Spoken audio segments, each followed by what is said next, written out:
call. Hi, everybody. My name's Anne Andrews, and I'm really happy to bring you this amazing session on Teams, because Teams are my passion. So I just wanted to share with you as a bit of an introduction why I got into working with Teams. And so there are three jobs that I had that just got me into just loving working with people. My very first job, I worked in a sector that literally we worked on emergencies. And in order for us to work in a chaotic situation day in and day out, a bit like COVID, every 3 to 6 months, all of us on the same pay grade swapped jobs. We could all do each other's job. So if somebody was called away, it didn't matter because somebody could step in. So that was my first experience. And because I worked that way for 4 years, I just assumed everybody works that way. So then when I went to my first civilian job, because I'm talking about the military, I was in the military. When I went to my first civilian job, I was taken on as a work study engineer. And it's time and motions in this part of the world where my job would be to go out onto the factory floor, and it was Johnson & Johnson, the baby products people, to stand by a worker, watch what they did, tell them what they did, make notes about what they did, and then I would go back into the office with the rest of the work study engineers, and we would get the whiteboard out and work out how that person could work faster, smarter, cheaper, quicker. And I asked another of my strange questions. Well, I'd already asked my question, when do we swap jobs, which got blank looks, as you can imagine. And so this next question was, why don't we involve the person that's doing the job? And I would get another blank look. It's like, why would we do that? Well, why wouldn't we? What would they know about anything while they're doing the job? So I started to realize that workplaces were quite weird. So anyway, my third story about what got me into working with teams was my first job as a personnel manager in a manufacturing plant.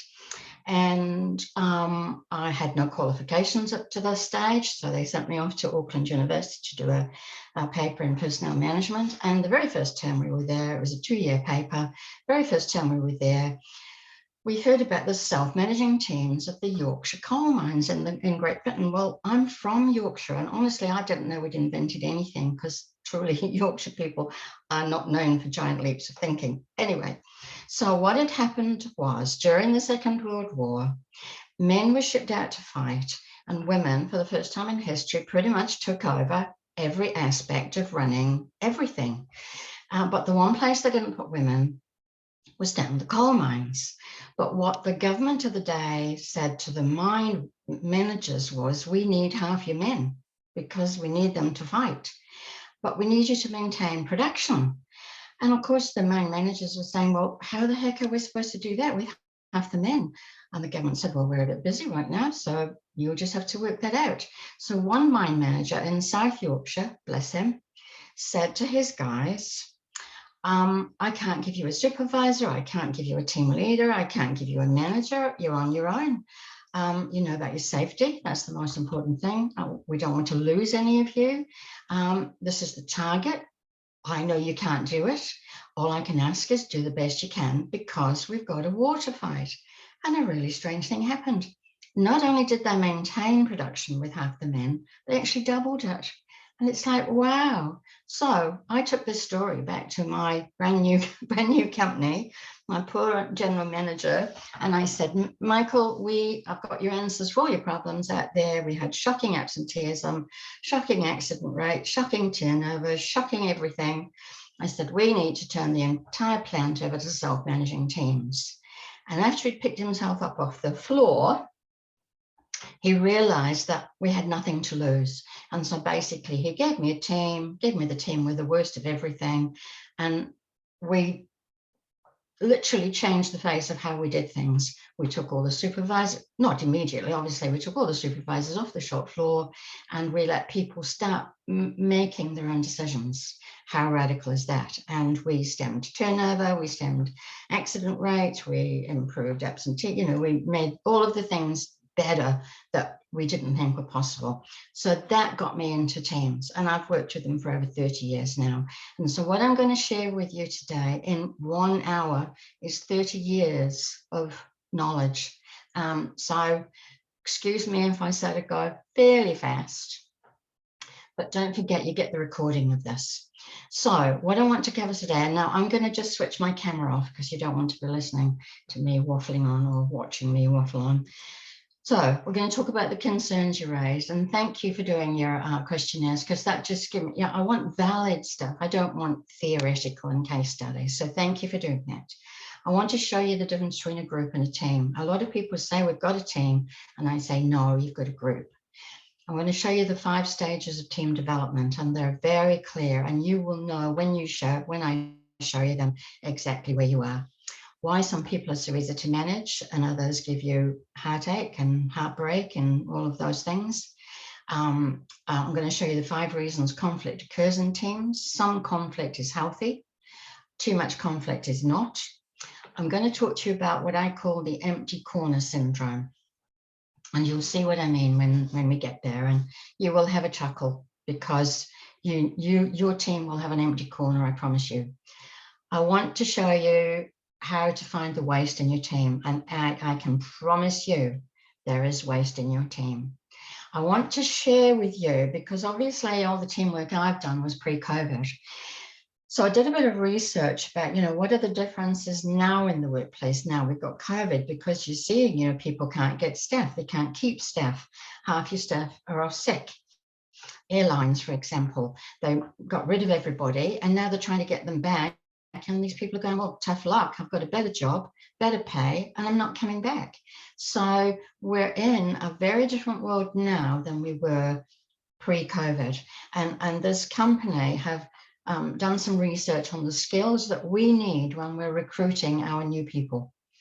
And then I'm going to show you just 6 basically simple steps to setting up a high-performing team. Simple, not necessarily easy. And then I'm going to show you 3 opportunities to deal with all of those things you told me in the first place, which was all the concerns you have about bad attitudes and blame and gossip and all of those things. We need to cut those out, and I'll show you how to do that. Cool. Next slide. So the concerns you raised. Now, I'm not going to read these out to you, but just have a quick read through. And if there's any additional ones, please put them in the chat box, because then tomorrow when I do some work on what we've done today, I don't want to miss anything. So is there anything in there that I've missed?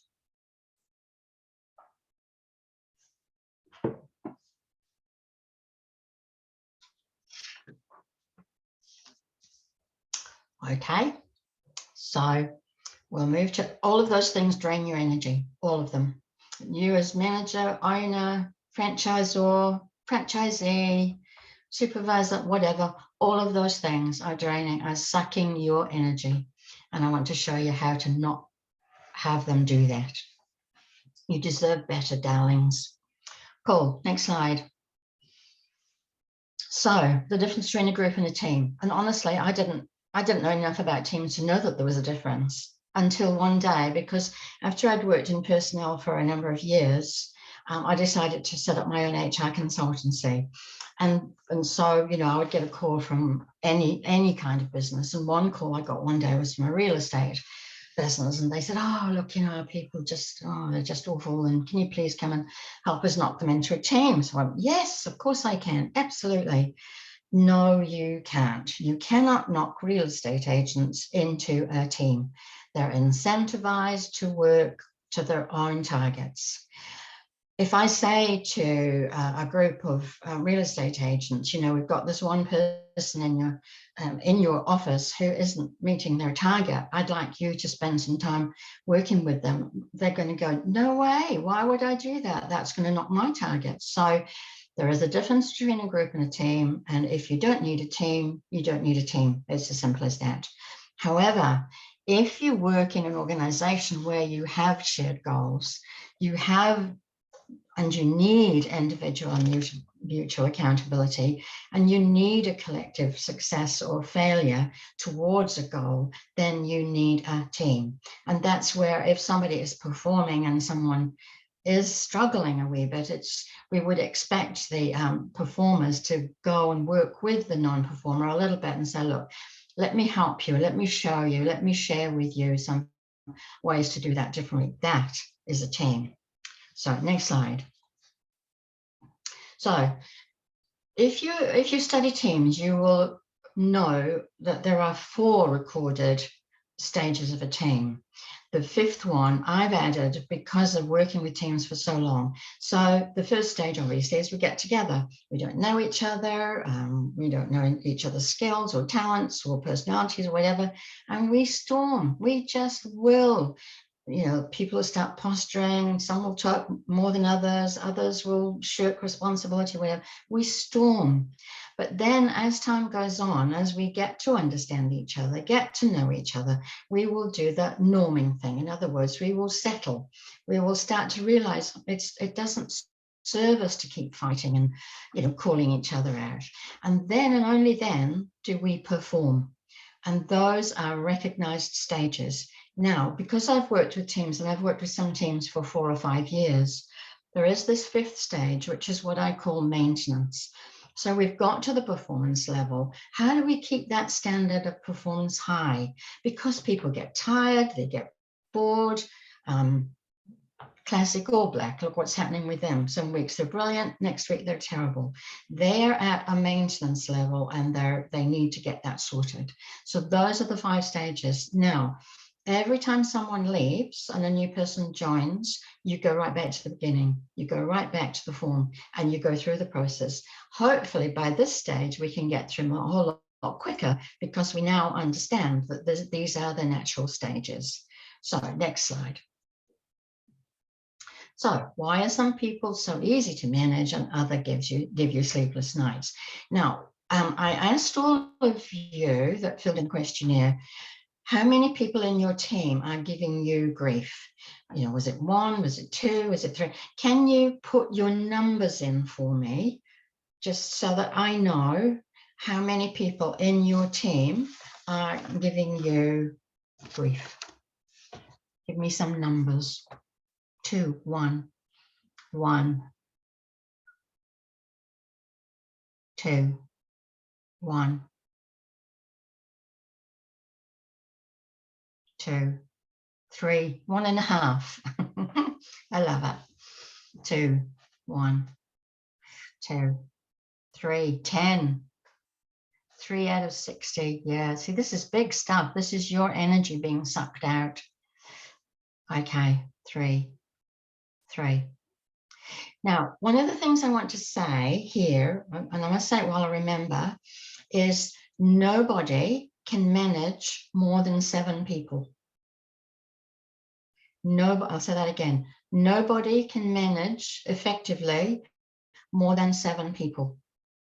So just write that little number there. Now, I know that there are some situations where you don't have that luxury, but nobody in a management situation will ever get the performance level they want without having a heart failure if they are trying to manage 14 or 15 people. Okay, so next slide. Now, this is the basis of teams. This is performance, this is behavior, this is personalities, this is skills, all sorts of things. Now, I don't have time to do this today because it takes a good half an hour to explain it in full detail. I did a recording last week, which we've put up on YouTube, and I sent you all the link. Please watch the video, even if you've done profiling, because a lot of you had never heard of profiling. This is the basis of understanding why some people perform and others don't, or why you get on with some people and you don't get on with others. So I can't do full justice to this today. I'll just do a very quick explanation of this. So this is, there are a million varieties. I use this DOPE test, it's called a DOPE test, because it's easy for people to remember. So our owls are the detail people in our team. The doves are the people in our teams. They're the ones, if somebody's having trouble at home, they're the ones that are like to sit with you and have a cup of tea and you can tell all your troubles to them. The peacocks are our energy people. They're the ones that come in and they've maybe got a joke or a lovely story. Our eagles are the get things done people. Now, if we're looking at conflict, or just before I do conflict, you have all four of those in you. We have all four of them in us, but we will have a dominant trait and we will have a least trait. In other words, our strength and our weakness. So if you're thinking in terms of conflict, the two people that get on least well are the owl and the peacock. The owl is your accounts person. The peacock is your salesperson. And the owl is saying to the peacock, where is your paperwork? And the peacock saying, get a life, because I'm out there trying to, bring in sales and you're sitting in your nice warm office. So get a life, basically. But if we don't have your paperwork, we don't know if we've made our numbers this week. We don't know if you're going to be able to get your bonus this week. So how about you and I come to some form of an agreement? And of course, the other two that have conflict are the dove and the eagle. And the dove is saying to the eagle, oh, what about the people? And the eagle is saying, stuff the people. We need to get stuff out the door. But you can't crush people. Yes, we need performance. Yes, we need stuff out the door. But if you're killing your people, then pretty soon your business will be non-existent. Now, communication. You will see some similarities and some differences.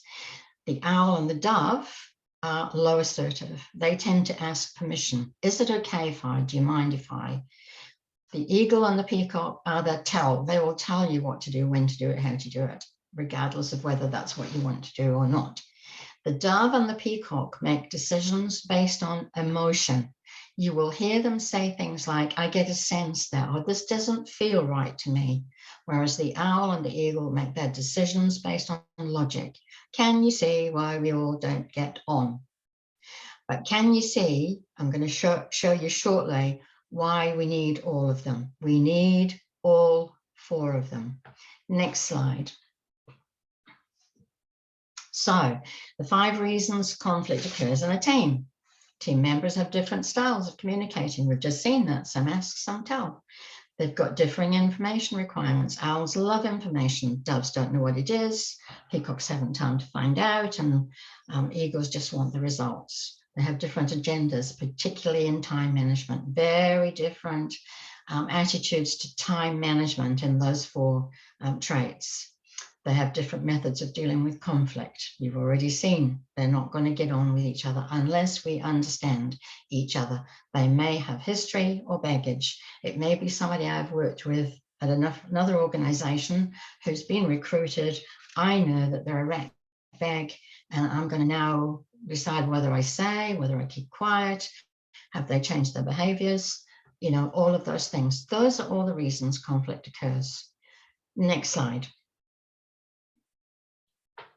Now, I love this one.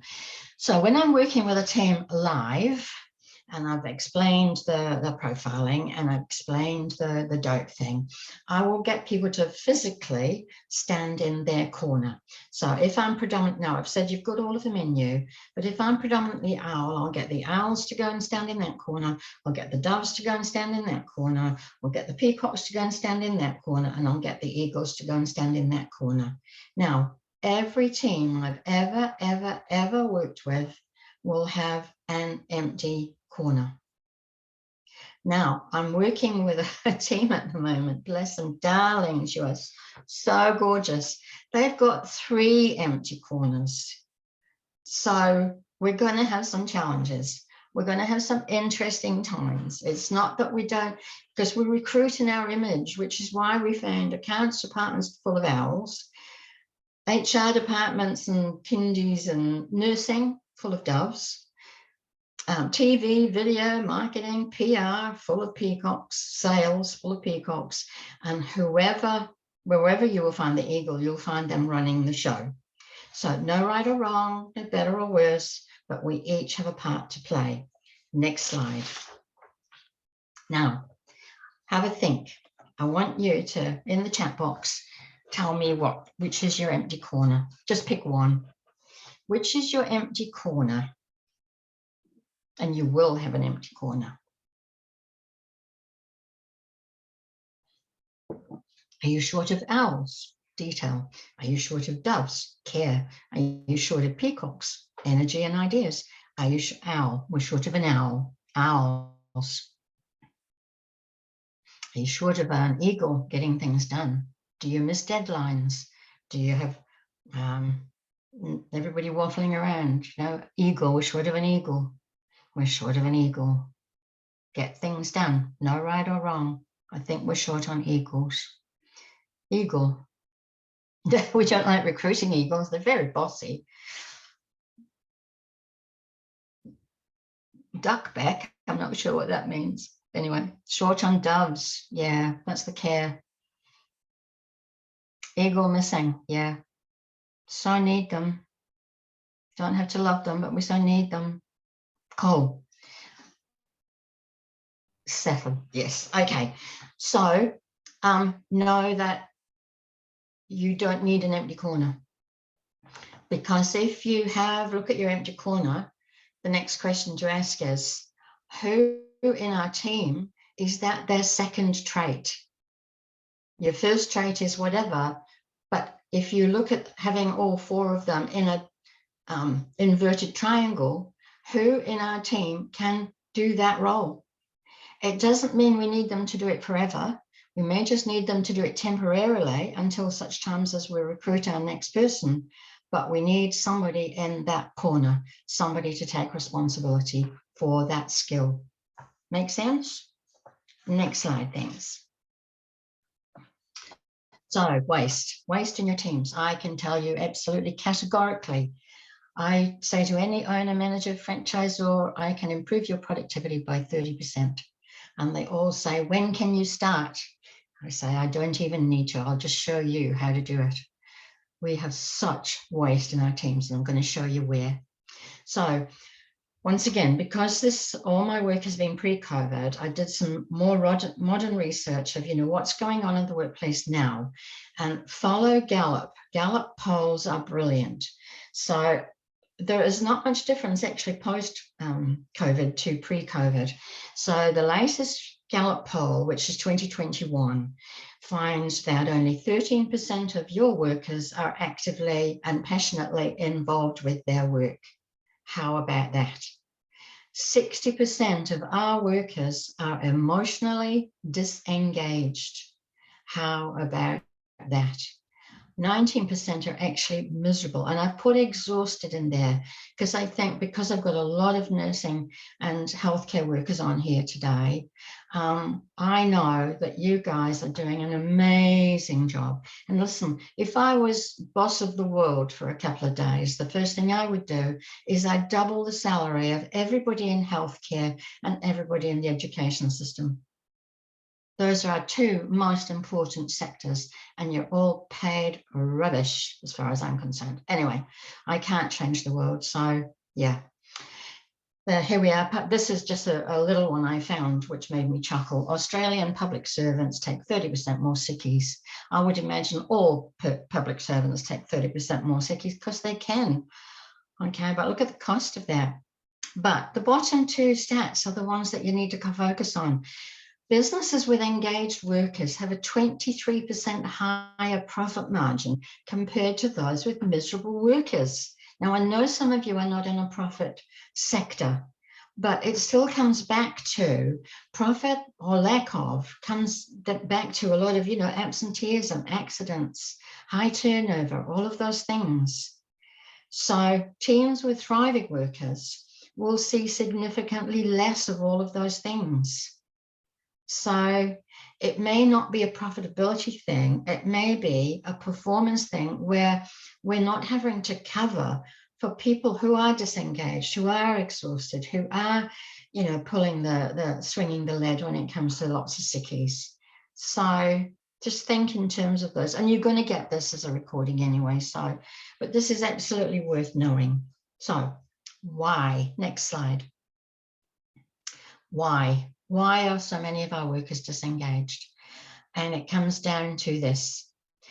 We are so busy in management, we very rarely have time to sit and give people feedback. We just don't have time. Now, this is an interesting one. Now, this is not from me. This is another of those little research things I did, which comes from this office vibe thing. Quite often when I'm working with a team, I'll say, you know, what is not working in this team? And they'll tell me, they'll say, oh, we should have more socializing. We don't do enough socializing. And I can tell you, two of your corners will groan. Owls and eagles do not like socializing. Doves, peacocks, love it. So beware of that one. A lack of understanding or connection to your core mission or the values of your company. The number of times I've had a manager or an owner call me and say, I've got a poor performer, and I will find out that it's because they haven't got a clue about the values of the company or what's important.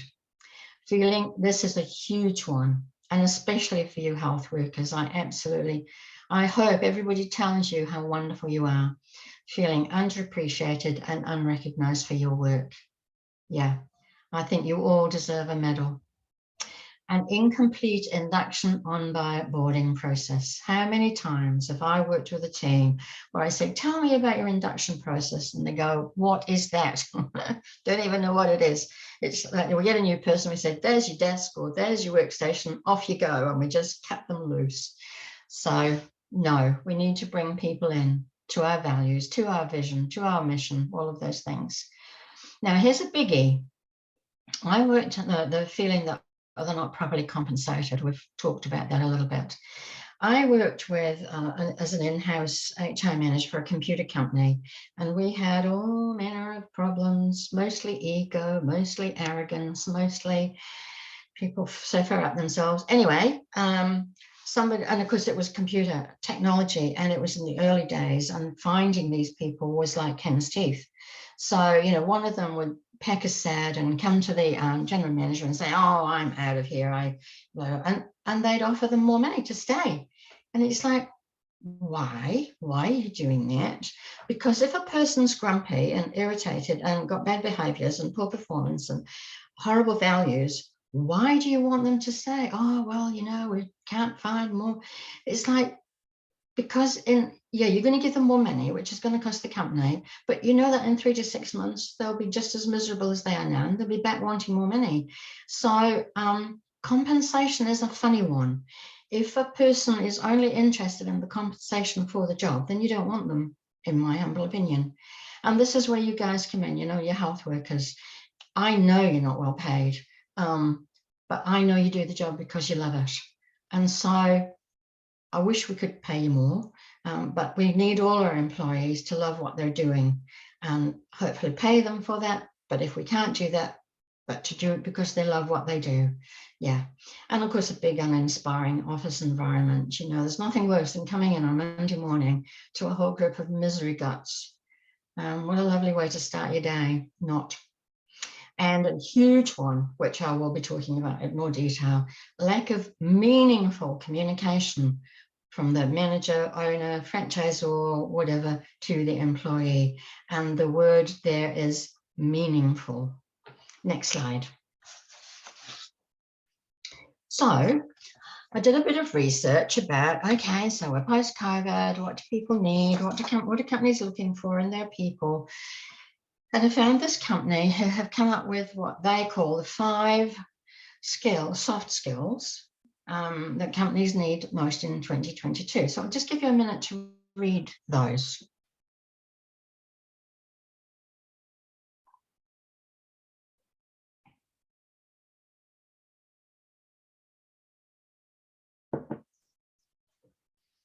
So to my way of thinking, that's a very tall order. So next slide, we'll come back to that, talking about it. This is the chairman of that company, and I'll let you read what he's got to say about the skills we need going forward.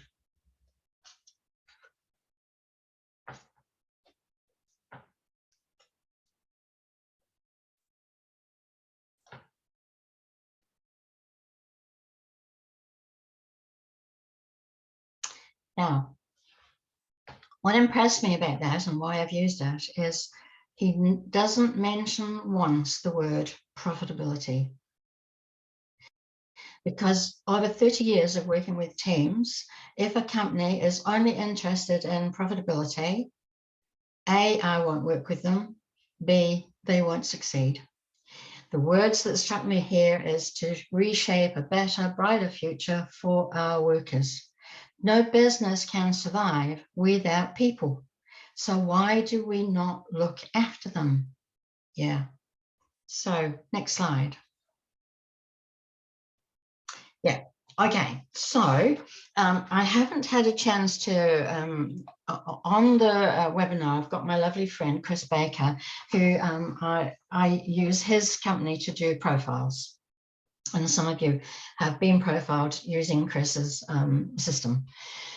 So when I found these 5 soft skills, I spoke to Chris and I said, whoa, look at this. And he went, that's a lot. And so when I pondered what the guy was talking, what the company was talking about, what I realized was, the process that went through my brain was, nobody has all of those. No living human, breathing human will have all those 5 skills. It's just not possible. We are not machines. We cannot be programmed. But you will find them in a team.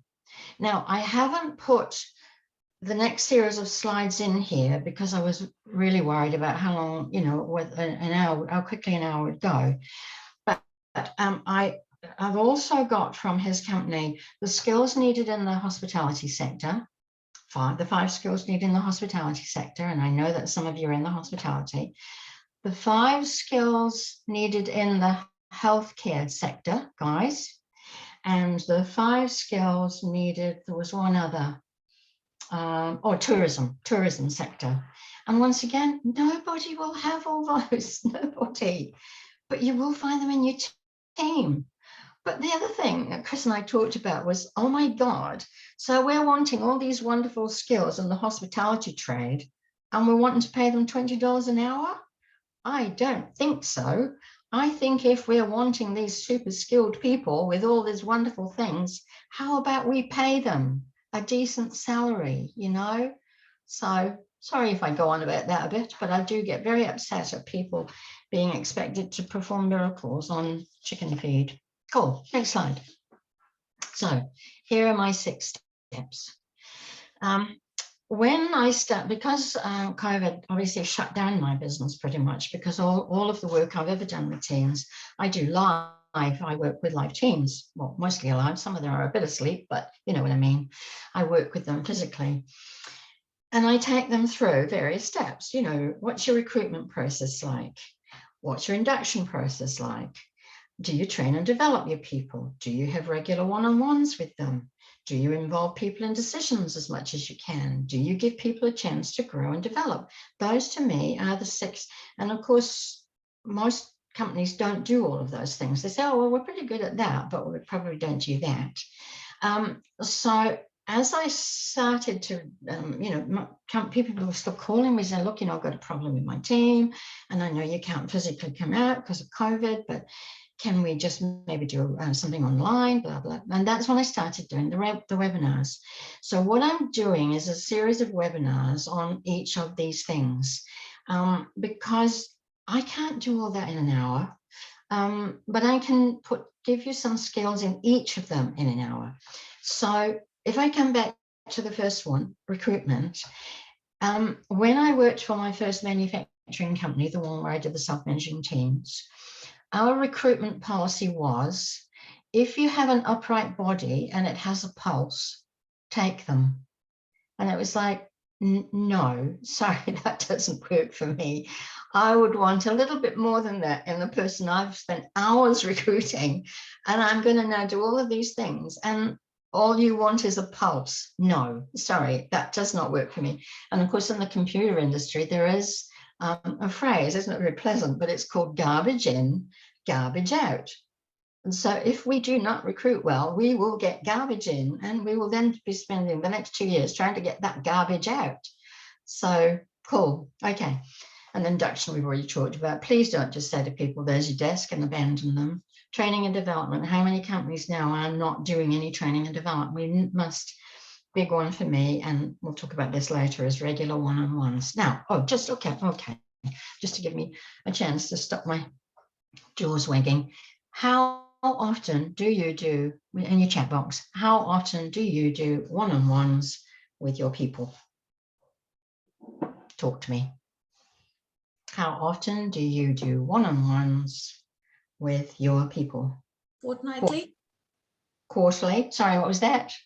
Fortnightly. Fortnightly. Cool. If you put it in the chat box, that would be great. Annually. Sales team once a week. Monthly, yearly, fortnightly.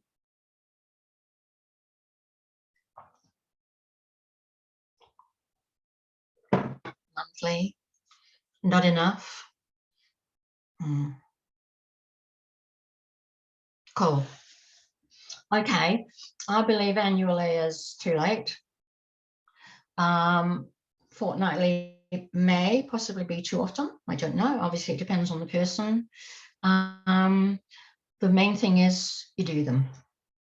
I'm going to do a webinar, a separate webinar on one-on-ones, because that is where the bulk of us in management fall over. And that's where we miss golden opportunities to find the waste. Cool. Yeah, varies depending on role proximity. And I know some of you have very big teams. I think I might have already said, I don't think you can truthfully manage more than 7 people. Anyway, okay. Involve just people in decisions as much as possible. I'll come to that later.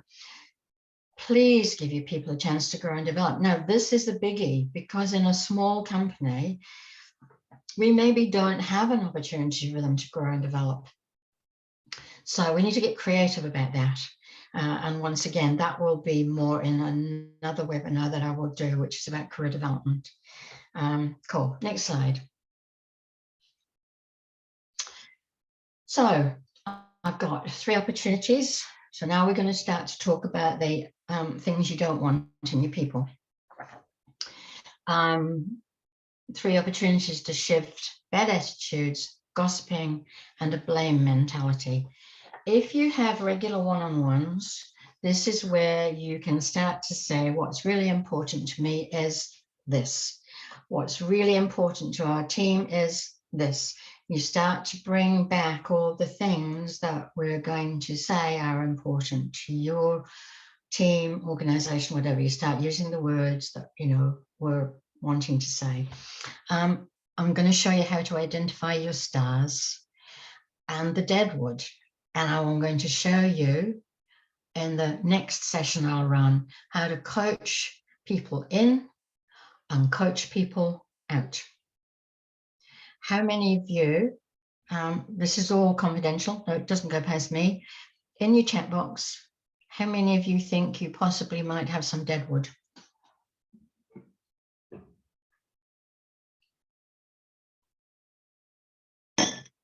Yep. Yes, we did. Obviously, got rid of them. Good. Yes. Yeah, these are the people that are going to drag you down and drag your team down. Yeah, yes. Okay, I'm going to show you how to deal with that. Good. Okay, and then the third opportunity is not deadwood, but someone that's hard work. Yeah, once again, how much energy is that person taking from you that could be better spent? So, cool. Okay, and I want to talk to you about meetings, because that's another way we can turn all of the deadwood around, maybe, or encourage them to move on and make somebody else's life a misery. Cool. Next slide. Right. My belief is this. If we don't tell people what we want, we won't get it. People are lousy mind readers. Keep reinforcing the behaviors you want, one-on-ones and in your meetings.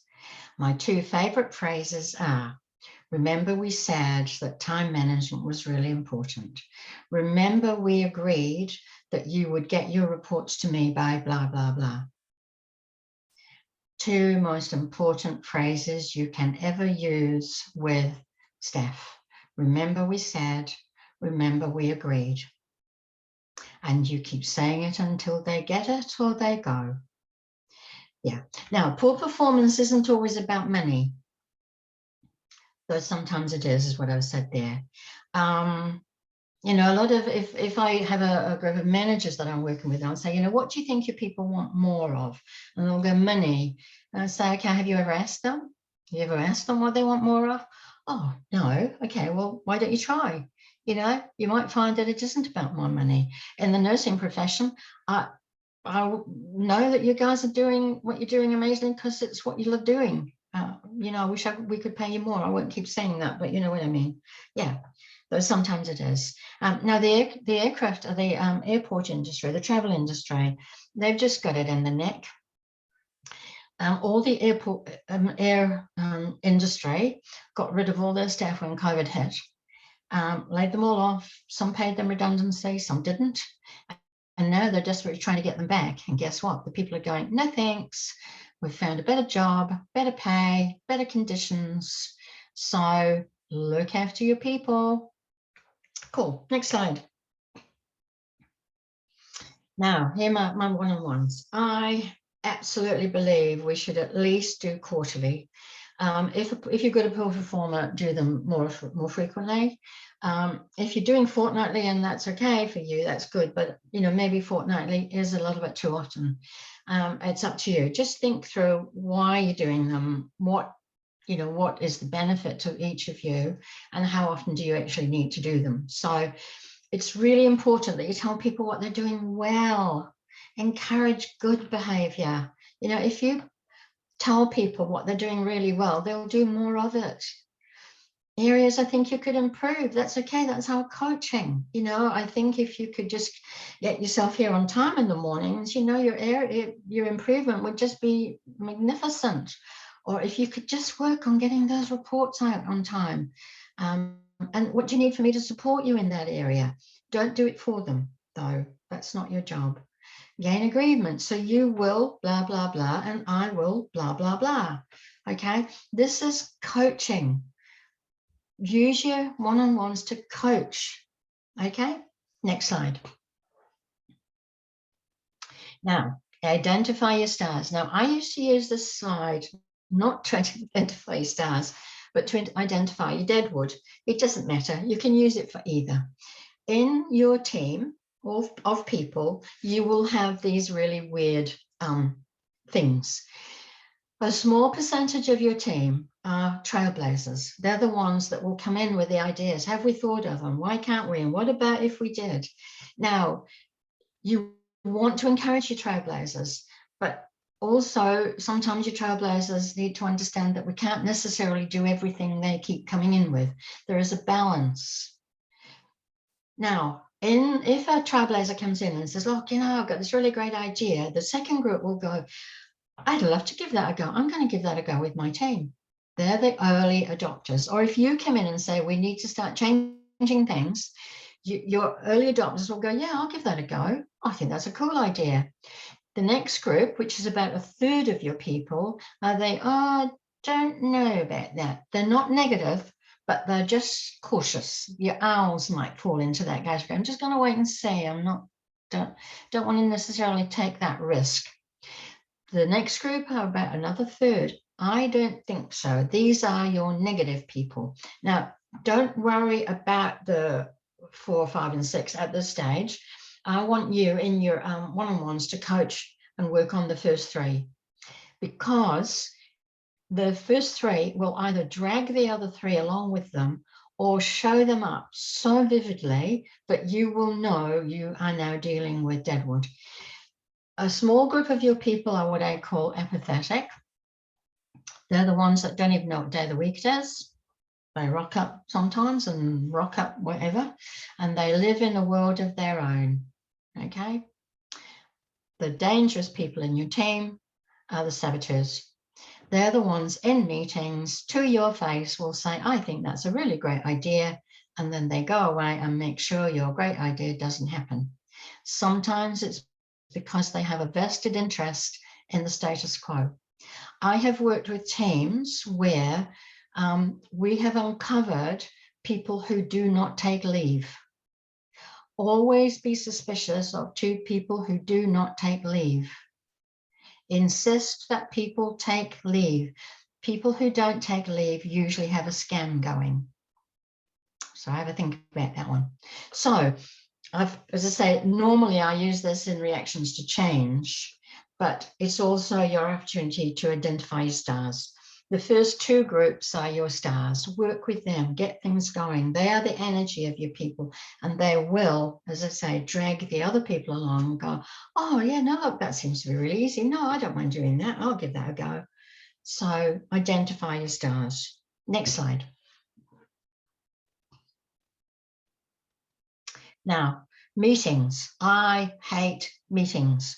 In our manufacturing company, we used to have a meeting at 7:30, first thing on a Monday morning, and it used to drone on for about an hour and a half, and I honestly used to have to stick my pen into my arm to keep myself awake. Oh my God, they were boring. They were all about last week. Why? It's gone. Yeah, why spend an hour and a half talking about last week? It's gone. So I now teach my teams to work on what I call a third format. The first third of the meeting is to talk about last week. The second third of the meeting is to talk about next week. And the final third is to talk about ideas. Anything at all that we think we can do differently to make things more efficient or effective or whatever. The final third is usually what we call general business, where somebody will be waiting to the end of the meeting saying, oh, look, I had this really great idea. And the chair will say, oh, look, sorry, we've run out of time. Bring it back next week. And it's like, yeah, right. Why would I bother? So try this format with your meetings. Look at the money that's sitting in a meeting. Look at the brain power that's sitting around your table. Please don't drone on and bore your people to death. This also comes back to my work study area, which is the work study questions are, what are we doing in 5, which you can use in your final third? What are we doing in 5 steps that we could do in 3 or 2? And what are we doing that we could stop doing altogether for now, given that half our people aren't coming in because of COVID? These are important questions, Don't use your meetings to bore people to death, please. Next slide.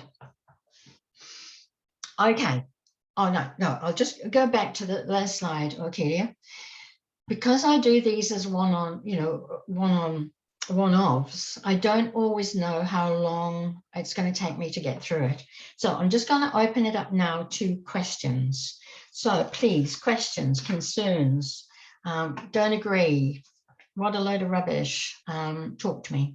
I'm just going to go into the chat box now and have a little look.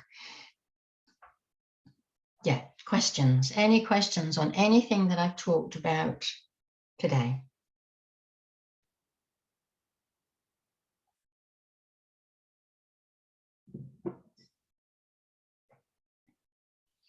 Can I also ask, as we're doing this and waiting for people to have a think, those of you that have never heard of profiling, the bird thing, how many of you have had a chance to look at the video that I created to explain it to you?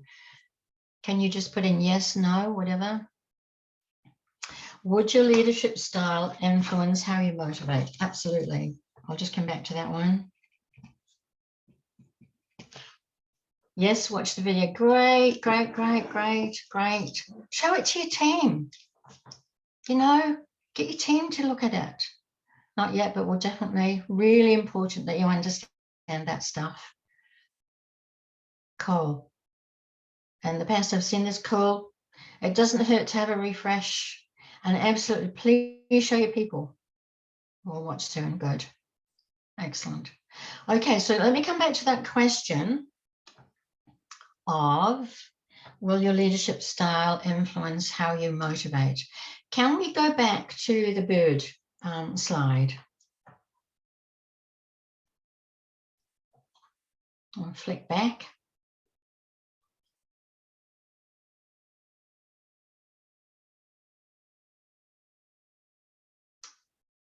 There it is. Okay. Now, they've all got different leadership styles, obviously. The owl tends not to be a very good motivator. Our owls, depends on their second trait, tend to be the people who sit in an office with the door closed. Not good. So now it's really interesting because there's a few people who have been following these webinars, and I had one person who had quite a big team following, and I thought, sure, she would be on this. And she said, oh no, I know all that stuff. This is an owl. No, you don't, darling. You do not know this stuff. Okay, she had high turnover, low morale, low energy. Yeah, owl. None of these are bad people. Okay, it's just we have to work out which we are and work out how we are influencing team results. Our dove, their motivation style is perhaps over caring, if that makes sense. They may spend more time caring about their people's problems outside work than maybe getting them motivated inside work. Not a bad thing to care about your people outside work, but this is a workplace. And we need results. And yes, I understand, and I'm really sad that you're going through a marriage challenge, and I'm here if you need me, but we still need to get our whatever it is done. Peacock, motivator, kind of crazy. I'm just trying to think of the best person to give you as an example. Peacock. They're the show ponies, and I don't mean that to be disrespectful, darlings. We do love our peacocks, but it's all energy. It's all, whatever. But there's not much action actually comes out of it. We leave a meeting and we're all exuberated and excited, but we haven't got any instructions. Cool. We've all had a lovely morning tea. Brilliant. Yeah, but what are we doing? Oh, I don't know. And of course, our eagle, they don't necessarily motivate as crack whips. Where are we and what are this and what about that and where are we? We need each of us to work out how to get the best out of our people. And sometimes we are their worst enemy. If my team isn't functioning the way I would want it to, truly, the first place for me to look is the mirror. True. How can I change how I do things so that people, and it's, one of the things I teach employees and managers. So if I say to managers, please have one-on-ones with your employees. Tell them what they're doing well. Tell them where they can improve. Be there to support them. How about you let them do the same to you? I am your employee, dear manager. Can I tell you what you do that I appreciate? Can I tell you what you do that doesn't work for me? How about that for a discussion? Meaningful communication. We've mentioned it somewhere in this. How about that if we do that? No one's perfect. We'll have good days and bad days, but remember that our style is influencing our results. Cool. Okay, so if we can go back to, I'll just see if there's any more in the chat box. If we can go to the last slide, thanks.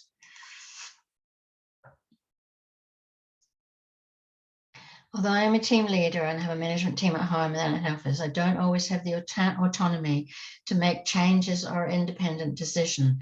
Okay, this is a tricky one where, especially when we have sometimes dotted line responsibilities, is to be able to say to our people, whoever they are, this is what I can support. This is what is outside my sphere of power, but what I can do is I can take it and see what I can do. In other words, I can influence that perhaps by going and seeing my manager. Does that make sense? Does that help?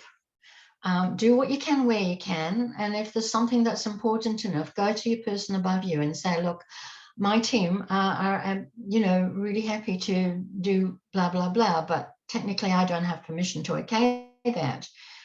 can you support me in us doing this? You know, meaningful conversations. You can have meaningful conversations up the line. Absolutely. Cool. Okay, so what next? I'll come back to put my video on. When I was, as I've done each of these, I've looked at what seems to be the thing that has come out of the webinar that people need the help with most. And so the next one I'm going to run on the 9th of August is that one-on-one thing.